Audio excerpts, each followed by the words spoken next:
बंदो गुरुपदकंजे कृपा सिंधु नररूपहरि महामोह तुम पुंज जासु बचन रवि करनी करो धन्य धन्य सतगुरु सुखदा महिमा कही न जाए जो कुछ कहो तुम्हारी कृपा मोते कछुनो बसाए। अव्यक्त रूप में प्रातः स्मरणीय अनंत श्री विभूषित परम पूज पाद सदगुरु महाराज के चरणों में कोटि कोटि नमन। विशिष्ट गुरुजन उपस्थित सत्संग प्रेमी महानुभावों, माताओं एवं बहनों, सभी के अंदर में बैठे हुए परमात्मा को कोटि कोटि नमन। परमाराध्य सदगुरु महाराज की अमृत वाणी है, थोड़ा सा भी सत्संग करो तो बड़ा लाभ होता है। जितना लाभ कि बहुत धन के मिलने, बहुत विद्या के पढ़ने से नहीं होता, उतना लाभ सत्संग से होता है। नित्य नियमित ढंग से सत्संग करो, सत्संग से खाली कोई मत रहो। अभी अमृत की वर्षा हुई, अध्यात्म ग्रंथ का सार सार ज्ञान कह दिया। जिसको याद रहा उसको अमृत मिला, जिसको याद नहीं रहा उसने अमृत को खो दिया। भगवान श्री कृष्ण की अमृत में वाणी है, निष्पाप उद्धव जी, कोई कितना भी अश्वमेध यज्ञ कर ले, कृष्ण चंद्रायन आदि आदि व्रत कर ले, उसके द्वारा में सुलभता से प्राप्त नहीं होता। बस एक सत्संग ऐसा जरिया है जिसके द्वारा में सुलभता से प्राप्त हो जाता, उस भक्त के वश में हो जाता, उस भक्त का परम कल्याण हो जाता। पुनः सदगुरु महाराज की अमृत में वाणी है, जो लोग बहुत दिनों से सत्संग करते आ रहे हैं, अभी कर रहे हैं, आगे भी करेंगे, वे सभी महासुख के भागी होंगे। आप लोग जानते होंगे, देवर्षि नारद गए, एक बार नरक लोग गए। नरक के कुंड में एक प्राणी पड़ा हुआ था, सिर नीचे पांव ऊपर, नाक और मुंह से विष्ठा स्पर्श हो रहा था। जमदूत उनके पांव को पकड़ करके विष्ठा कुंड में डुबाते थे, बाहर करते थे। जब बाहर करते थे तो छटपटाने लगता था। उसके बाद क्या देख रहे कि देवर्षि नारद वहां खड़े हैं।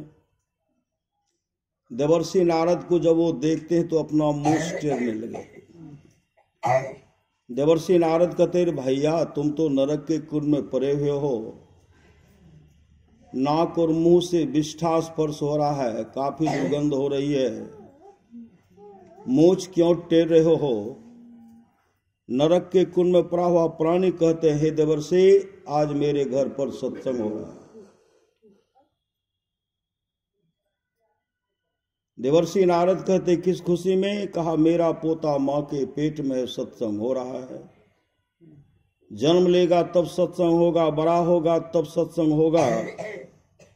उस घर में बराबर अब सत्संग होता ही रहेगा, इसलिए मूछ टेढ़ रहा हूं, कब नरक में रहने को नहीं है।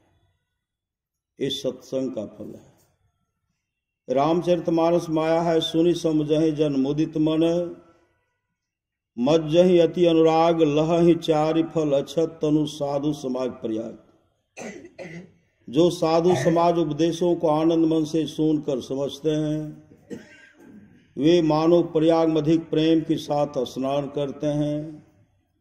और वे इससे चारों फल अर्थ, धर्म, काम और मोक्ष शरीर रहते पा लेते हैं। श्री सद्गुरु महाराज। आप लोग जानते होंगे भगवान महर्षि रमन जब सत्संग करते थे, उनके सत्संग में सत्संग सुनने के लिए गाय आती थी। गाय संजोग से एक दिन गाय सत्संग में नहीं आई। भगवान महर्षि रमन जब आंख बंद करते हैं तो क्या देखते हैं? गाय जो है जंगल में बीमार पड़ गया। सत्संग समाप्ति के बाद भगवान महर्षि रमन घनघोर जंगल की ओर चल पड़े। जब घनघोर जंगल की ओर जाते हैं तो गाय अपने गुरुदेव को देख करके रोने लगी, आंसू बहा रही। भगवान महर्षि रमन कहते, गौमां आज तुम सत्संग में क्यों नहीं गई? गाय रोकर कहने, गुरुदेव क्या करूं, आज मेरे शरीर में बुखार है, कष्ट है, पीड़ा, इसलिए मैं सत्संग में नहीं जा पाई। भगवान महर्षि रमन कहते, गौमां कहो तो अगर तुम्हारे शरीर में कष्ट है, पीड़ा है, बुखार है, सबको दूर कर दो। गाय रोकर कहने, नहीं गुरुदेव, अब शरीर में रहने की इच्छा लालसा नहीं है। आपके पास जो जाकर मैं बराबर आपका दर्शन किया करते थे, सत्संग सुना करते थे, इस पुण्य के चलते अब इस शरीर को परित्याग करूंगे। अब परित्याग करके दिव्य रूप धारण करूंगे। विष्णु लोक से विमान आने वाला है, विमान पर बैठकर विष्णु लोक को चले जाओगे और भगवान विष्णु के चरण के अधिकारी बन जाओगे। उसी समय गाय अपने गुरुदेव के सामने अपने शरीर को परित्याग करती है, दिव्य रूप धारण करती है और विष्णु लोक से विमान आता है। भगवान विष्णु के पार्षद आते हैं, उन विमान पर बैठा करके उनको विष्णु लोक लेके चले गए और भगवान विष्णु के चरण की अधिकारिणी बन गई। इस सत्संग का फल है। आप लोग जानते होंगे राजा परीक्षित 7 दिन तक सत्संग सुने और उनकी इतनी अच्छी गति हुई, वो बैकुंठ धाम को चलेंगे। इस सत्संग का फल है। करिए नित सत्संग को बाधा सकल मिटाए, यह अवसर कहते यह मौका फिर हाथ आने वाला नहीं है, यह अवसर फिर ना मिले दुर्लभ नर्तन पाए। आप लोग जानते होंगे परमाराज सदगुरु महाराज एक जगह गए सत्संग करने के लिए। सत्संग करने के लिए गए तो सत्संग का समय हो गया। परमाराज सदगुरु महाराज सिरधर बाबा से कहते हैं, सिरधर जी सत्संग के समय भौ गेल, सत्संग में चलो। तो सिरधर बाबा सत्संग पंडाल से आए थे कि सत्संग में एक भी भक्त नहीं पहुंचे थे, एक भी सत्संगी नहीं पहुंचे हुए। जाकर के गुरुदेव से कहते, हुजूर कुछ देर के बाद चलेंगे तो अच्छा होगा। गुरुदेव कहते, सत्संग का समय हो गया, चलिए चलो सत्संग में। गुरुदेव जैसे आगे बढ़ते हैं, सिरधर बाबा पीछे पीछे दौड़ पड़े। जब गुरुदेव मंचासीन होते हैं तो सिरधर बाबा काफी उदास, क्योंकि सत्संग पंडाल में एक भी भक्त नहीं पहुंचे हुए थे। सिरधर बाबा को जब उदास देखते हैं तो गुरुदेव कहते हैं, सिरधर जी उमहर आवो, बुलाए और कहते उमहर देखो, उधर उधर देखिए। जब पंडाल को देखते हैं, गुरुदेव अपना हाथ सिरधर बाबा के माथे पर रख देते हैं तो देखते हैं पंडाल में एक तिल भी खाली नहीं है, पूरे देवी देवता बैठे हुए, जीवन मुक्त महापुरुष बैठे हुए। इसलिए कहते जीवन मुक्त ब्रह्म पर चरित सुनहि तज ध्यान है, जे हरि कथा न करहि रति तिनके ही पसंद। आप लोग जानते होंगे नेपाल की बात, दल बहादुर बाबा अपने आश्रम के बगल में सत्संग करवा रहे थे और उनको बुखार लग गई। रात में क्या कहते हैं, कल सुबह में सत्संग में हम नहीं जाएंगे, हम मंच पर नहीं जाएंगे। सब भक्त निराश हो गए, कहने लगे हुजूर दूर दूर से भक्त सब आएंगे आपका दर्शन करने के लिए, प्रवचन सुनने के लिए। आप नहीं मंच पर उपस्थित होंगे तो कैसे होगा, दर्शन कैसे होगा। पूज्य दल बहादुर बा कहते, देखिए किवाड़ और खिड़की खुली रहेगी, भक्त मेरा दर्शन दूर से कर सकते हैं, किवाड़ खिड़की खुली रहेगी। रात में हो गया कि हम सुबह में नहीं जाएंगे, और सुबह जब हुआ तो सब भक्त तो निराश थे, जिनके सामने बातचीत किए थे सब निराश थे। सत्संग पंडाल में लोग नहीं पहुंचे। अब क्या करते हैं, जैसे सुबह हुआ अब पूज्य पाद दल बहादुर बा मंचासीन हो गए।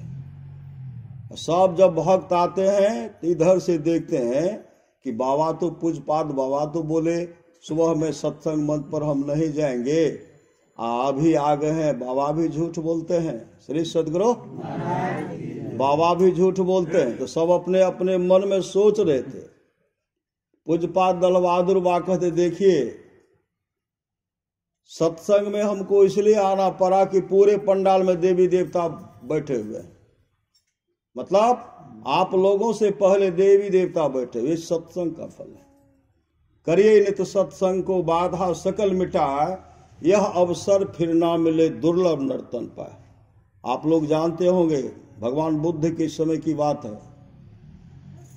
एक अनाथ पिंडक सेठ था जिनके द्वार पर देवता रहते थे। देवता उनका खजाना को भंडार को असरफियों से भरा करते थे, अनाज से भरा करते थे। और उनको एक ही पुत्र था जिसका नाम था काल। काल बहुत लंपट था, बहुत लंपट। भगवान बुद्ध के सत्संग में राजा बिंबिसार भी आते थे। राजा बिंबिसार, भगवान बुद्ध राजा बिंबिसार से कहते थे राजन आप अकेले सत्संग में आते, अपने पुत्र को भी सत्संग में लाइए। इस तरह जो कहते थे कि अपने पुत्र को भी लाइए सत्संग में, राजा बिंबिसार के मन में होता था एक ही पुत्र है अजातशत्रु। अब भगवान बुद्ध के सत्संग में आज तक जो भी आए सब सन्यासी बन गए। मेरा पुत्र सत्संग में आएगा वह भी सन्यासी बन जाएगा, अब विशाल राजपाट कैसे चलेगा।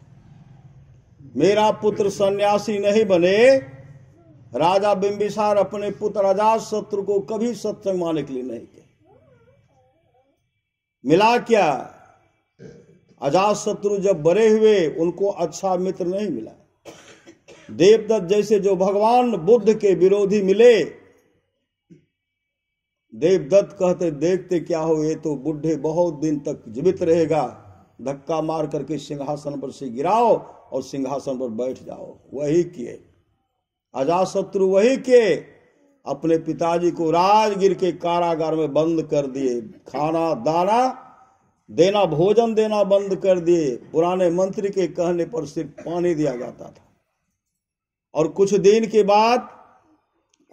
के बाद राजा बिंबिसार के शरीर में जो खून था उस खून को मच्छर पी गए, उनकी मृत्यु हो गई। अगर अपने पुत्र को भी सत्संग करने के लिए कहते, सुनाते, बैठने के लिए कहते, उनका पुत्र उनके साथ अच्छा व्यवहार करते, दुर्व्यवहार नहीं करते। इसलिए अपने पुत्रों को भी सत्संग में लाइए। भगवान बुद्ध जो इस तरह जो कह रहे थे, अनाथ पिंडक भी सत्संग में थे। अनाथ पिंडक कहते मुझे भी तो एक पुत्र है जिसका नाम है काल। अकाल बहुत लंपट है, अपने घर के सामान को चुरा लेता है, कभी सत्संग में बैठता ही नहीं है। एक दिन की बात है, भगवान बुद्ध का सत्संग हो रहा था। सेठ अनाथ पिंडक कहते काल भगवान बुद्ध का सत्संग हो रहा, उस सत्संग में जाओ। काल कहते हमको सत्संग से कुछ लेना देना नहीं है। सेठ अनाथ पिंडक कहते आज अगर तुम सत्संग में जाओगे तुमको 100 कारसापन देंगे। कारसापन का नाम सुनते ही काल था लालची, कहा सत्संग में जाएंगे 100 कारसापन दीजिएगा। कहा हाँ, कहा तब तो जाऊंगा, 100 कारसापन हमको दीजिए। अपने सामने में 100 कारसापन का गट्ठर बना करके अलग करवाए और तब गए सत्संग में। गए तो सबसे पीछे बैठे, खुट्टा का सहारा लिए। प्रवचन हो रहा, गहरी नींद में सो गए। और फिर नींद टूटी, आंख खुलती है, उठ करके सत्संग से बाहर चले गए। दूसरे गांव घूमते घूमते कई गांव गए। घूमते घूमते दूसरे दिन जब घर पर आए तो सेठ अनाथ पिंडक कहते काल कल भगवान बुद्ध का क्या सब प्रवचन हुआ था, प्रवचन सुनाओ। तो काल कहते हैं आप हमको प्रवचन सुनने के लिए कहे थे, कहा आपने कहा सत्संग में जाओ। हम सत्संग में गए लेकिन पीछे बैठे, खुट्टा का सहारा लिए। नींद आ गई, गहरी नींद में सो गए। अब फिर उठने के बाद कई गांव गए, अभी घूमते हुए आ रहे हैं। फिर सेठनाथ पिंडक कहते हैं आज तुम फिर सत्संग में जाओ। कहा अब नहीं जाऊंगा। सेठनाथ पिंडक कहते हैं आज अगर तुम सत्संग में जाओगे तुमको 1000 कारसापन देंगे। काल कहते आज जाएंगे तो 1000 दीजिएगा। कहा तब तो जाऊंगा। 1000 कारसापन का गट्ठर अलग कीजिए। अलग करवाए। जब सत्संग में जाने लगे सेठनाथ पिंडक कहते काल आज हम तुमको 1000 कारसापन दे रहे हैं और आज भगवान बुद्ध का जो जो प्रवचन होगा वह प्रवचन सुन करके सुनाना पड़ेगा। तो काल कहते हाँ पिताजी आज मैं सबसे पहले सत्संग में जाऊंगा, सबसे आगे बैठूंगा, भगवान बुद्ध का जो जो प्रवचन होगा वह प्रवचन सुनूंगा और आपको सुनाऊंगा। सबसे आगे गए, पहले गए, आगे बैठे, भगवान बुद्ध के आमने सामने एकटक भगवान बुद्ध को देख रहे हैं। भगवान बुद्ध का प्रवचन प्रारंभ हुआ, सुन रहे, सुनते सुनते काल को समाधि लग गई। काल को समाधि लग गई। सत्संग समाप्त हो गया। काल सत्संग पंडाल में बैठे हुए हैं। भगवान बुद्ध अपने निवास में चले गए। सब भक्त निकल गए, चले गए। और सेठनाथ पिंडक घर पर चिंता कर रहे हैं कि अभी तक मेरा पुत्र सत्संग से नहीं आया, क्या हो गया मेरे पुत्र काल को। इस तरह जो सोच रहे थे उनके मन के बात को भगवान बुद्ध जान रहे हैं। भगवान बुद्ध जब आंख बंद करते, ध्यान करते, देखते हैं काल तो सत्संग पंडाल में बैठे हुए, काल को समाधि लगी हुई है। उसी समय भगवान बुद्ध वहां पहुंचते हैं और काल का जो पीठ, काल के पीठ को थपथपाते हुए कहते पुत्र काल उठो, तुम्हारा पिताजी तुम्हारा इंतजार कर रहे हैं। काल आंख खोलते हैं, अपने सदगुरु के चरण में लिपट जाते हैं। भगवान बुद्ध आगे आगे पीछे पीछे काल सेठनाथ पिंडक के घर पर गए। वहां भोजन का व्यवस्था किया गया था। एक ही जगह बैठ करके दोनों भोजन कर रहे हैं। आज काल सिर्फ थाली को देखते हैं, भोजन उठाते हैं, खाते हैं, थाली को देखते हैं, उठाते हैं, खाते हैं, आंख बंद किए हुए। सेठनाथ पिंडक देख रहे थे कि जब पहले दिन जब तक कारसापन लिया नहीं तब तक सत्संग में गया नहीं। जब भी घर में आता था सामान चुरा करके लेके चला जाता था। आज तो लेना दूर रहा, आज मेरा पुत्र काल कारसापन को देखता भी नहीं है। भगवान बुद्ध से कहते भंते आज मेरे पुत्र काल को क्या हो गया। पहले दिन जब तक कारसापन लिया नहीं तब तक गया नहीं, आज तो देखना दूर रहा, लेना दूर रहा, देखता तक भी नहीं है। मेरे पुत्र काल को किनकी आंखें लग गए, किनकी नजर लग गए। मेरे पुत्र काल को ठीक कर दीजिए। इस तरह जो कह रहे थे भगवान बुद्ध कहते हैं शेर जी आज आपके पुत्र काल को उस सुख की प्राप्ति हो गई है, सम्राट के पद से भी आगे का सुख, इंद्रलोक के सुख से भी आगे का सुख और ब्रह्मलोक के सुख से भी आगे का सुख आपके पुत्र काल को प्राप्त हो गया। जब काल आंख खोलते हैं तो काल का मुखाकृति, मुखमंडल चमक रहा था। काल अपने आत्मस्वरूप का दर्शन कर लेते। आत्मस्वरूप का दर्शन करना, परमात्मा का दर्शन करना, परमात्मा का दर्शन करना मानो मोक्ष को प्राप्त करना। इस सुनने का फल है। इसलिए सुनि समझहि जन मुदित मना, मज्जहि अति अनुराग, लहहि चारि फल अच्छत तनु साधु समाज प्रयाग। इसलिए साधु समाज उपदेशों को आनंद मन से सुनिए और समझेंगे। एक न एक दिन हम लोगों का काम बनेगा। श्री सदगुरु एक न एक दिन हम लोगों को मोक्ष मुक्ति मिलेगी, मोक्ष प्राप्त करेंगे। सत्संग करते करेंगे तब ना। करिए नित्य सत्संग को बाधा सकल मिटा, यह अवसर का मौका फिर हाथ आने वाला नहीं। यह अवसर फिर ना मिले, दुर्लभ नर्तन पाए। बोलिए प्रेम से श्री सदगुरु महाराज की जय।